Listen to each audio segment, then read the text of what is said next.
හෙළු යාලුවනේ ඔන්න මං අතත් කෙනවා ඉනිවෙක්ස කියන ඉලෙක්ට්‍රික් කෙටල් එකක් ගැන මේක මොඩල් නම්බ කියන්නේ IK9 කියලා මේක ලීට එකයිදශ මටක් තියෙනවා වුට් 1800ක් යනවා ඔටෝමටික් පෝවකට ඔෆිෂන් එක තියෙනවා මිකේ ස්ටෙන් ස්ටීල් සුදුයකට ගොඩිය එකක් තමයින්නේ ඊට අමතර පව ඉන්ඩිකේට එකක්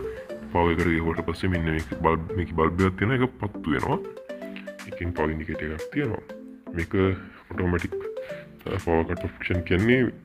රත්තුනාට පස්සේ වතුරනට අද්දී මේ පොටෝ ඕෆ් වෙනවා එක තමයි කියන්නේ මේක බේසිකින් වෙනම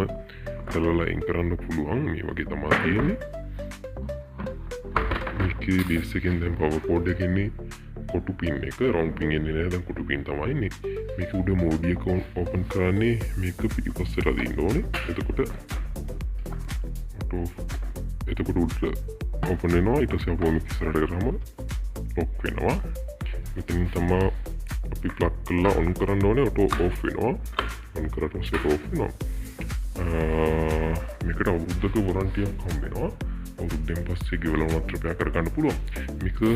6790ක් වෙනවා ඒකනොත් 5ක් අඩු වෙනවා එතකොට 6450ක් වෙනවා ඔයාලා කෙටල් එකක් ගන්න බලාගෙන හිටියනම් මේ කාන්ට වටිනවා නම් හොඳයි නම් ළඟම දම් ප්‍රොයකට ගිහලා බිල් කරලා ගන්න මගේ වීඩියෝස් හොඳයි නම් මම සබ්ස්ක්‍රයිබ් කරන්න ඔයාලට ජය වේවා